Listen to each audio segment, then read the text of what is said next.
अब हम जानेंगे संत तुकाराम के बारे में। वो कैसे थे, वो क्या, उन्होंने क्या किया, है ना। यस। ओके। सो संत तुकाराम, शिवाजी के समय में दो महान संत तुकाराम और रामदास हुए थे। तुकाराम पुणे के पास देहू में आए थे। उनके पास एक खेत और एक किराने की दुकान भी थी। उनके पूर्वज जरूरतमंद लोगों को पैसे उधार देते थे, लेकिन तुकाराम ने इंद्रायणी नदी में डूबकर अपनी जान दे दी। उनके पास कर्ज के सारे कागजात थे, जिससे कई लोगों को राहत मिली। वह पास की पहाड़ी पर जाते और भगवान विठल की स्तुति में गीत गाते। आषाढ़ और एकादशी आषाढ़ और कार्तिक महीने की 11वीं दिन एकादशी को वे पंढरपुर जाते। उन्होंने भक्ति गीत, अभंग लिखे और कीर्तन किए। उन्हें सुनने के लिए हजारों लोग उमड़ पड़ते। शिवाजी महाराज भी उनके कीर्तन में शामिल होते थे। संत तुकाराम ने लोगों को दया, क्षमा और मन की शांति के गुणों के बारे में उपदेश दिया। ठीक है, पसंद आ रहा है तुम लोग को? ओके, अच्छा लग रहा है ना? ओके। उन्होंने लोगों को समानता का संदेश भी दिया। वही संत है और भगवान उसके साथ रहते हैं जो कमज़ोर और दलितों को अपना कहते हैं। उन्होंने लोगों के दिमाग में इस सच्चाई को अंकित किया। उन्होंने लोगों को सोचने के लिए मजबूर किया। लोगों ने उन्हें एक महान धार्मिक नेता के रूप में स्वीकार किया और उनकी प्रशंसा की। आज भी पूरे महाराष्ट्र में हम लोगों को दो महान संतों के नाम ज्ञानबा तुकाराम का उपदेश करते हुए सुनते हैं। संत ज्ञानेश्वर को ज्ञानबा भी कहा जाता है और आज भी घर घर में तुकाराम गाथा का पाठ होता है। Moving ahead we will talk about Samarth Ramdas. ठीक है? Yes. Okay. At the same time, the hills and valleys of Maharashtra were filled with the echoes of Jai Jai Raghuveer Samarth, glory to be the great Rama, an invocation constantly on the lips of the great saint Ramdas. Ramdas was born at Jam on the banks of the Godavari in Marathwada. His birthday falls on Ram Navami, the day on which the great hero Rama was born. Narayan was his real name, but he preferred to call himself Ramdas, the servant of Rama. Through his great book Dashbhog, he taught men the ways of good life. Through his Manak Shlok, stanzas addressed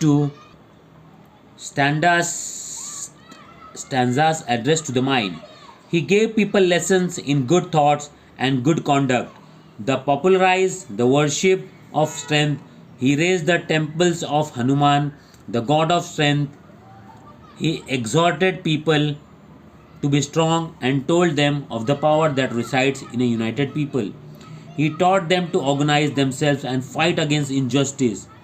This gave courage to the people. The work of the saints brought about a great awakening among the people. Religion once again became a thing to be respected, and a spirit of self-reliance was born. People regained their lost confidence. This great awakening among the people brought about by the saints helped Shivaji in his fight for Swaraj. समझ में आ गया? Yes. अब इसको हम बोलते हैं हिंदी में, ताकि जो हमारी हिंदी ऑडियंस भी है उनको भी पसंद आ जाए और उनको भी समझ में आए। राइट? यस। अब हम बात करेंगे समर्थ रामदास जी के बारे में। राइट? यस। उसी समय महाराष्ट्र की पहाड़ियों और घाटियों जय जय रघुवीर समर्थ, महान राम की जय हो की गूंज में भर गई। एक ऐसा आह्वान जो महान संत रामदास के होठों पर लगातार रहता था। रामदास का जन्म मराठवाड़ा में गोदावरी के तट पर जाम में हुआ था। उनका जन्मदिन रामनवमी को पड़ता है, जिस दिन महान नायक राम का जन्म हुआ था। नारायण उनका असली नाम था, लेकिन वे खुद को रामदास, राम का सेवक कहलाना पसंद करते थे। ठीक है? अपने महान ग्रंथ दास बोध के माध्यम से उन्होंने लोगों को अच्छे जीवन के तरीके सिखाए।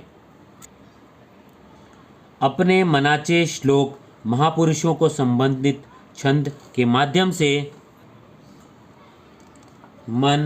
उन्होंने लोगों को अच्छे विचार और अच्छे आचरण की शिक्षा दी। शक्ति की पूजा को लोकप्रिय बनाने के लिए उन्होंने शक्ति के देवता हनुमान के मंदिर बनवाए।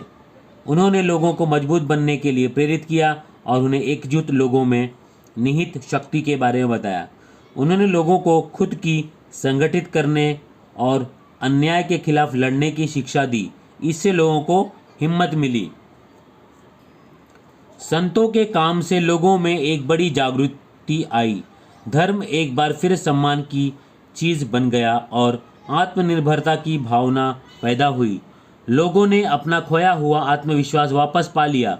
संतों द्वारा लोगों में लाई गई इस महान जागृति ने शिवाजी को राज्य स्वराज्य की लड़ाई में मदद की।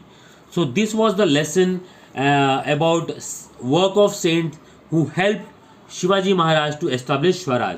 हम आगे पढ़ेंगे और इस कहानी में आगे क्या हुआ है। शिवाजी महाराज की कहानी बहुत ही इंटरेस्टिंग चल रही है। आई होप आप लोगों को पसंद आएगा। आज के लिए इतना ही, मिलते हैं अगले वीडियो में। तब तक के लिए बाय बाय, टेक केयर। दोस्तों अगर आपको वीडियो पसंद आ रहा है तो प्लीज़ लाइक करें, सब्सक्राइब करें और शेयर करें चैनल को। Bye, take care. Bye bye.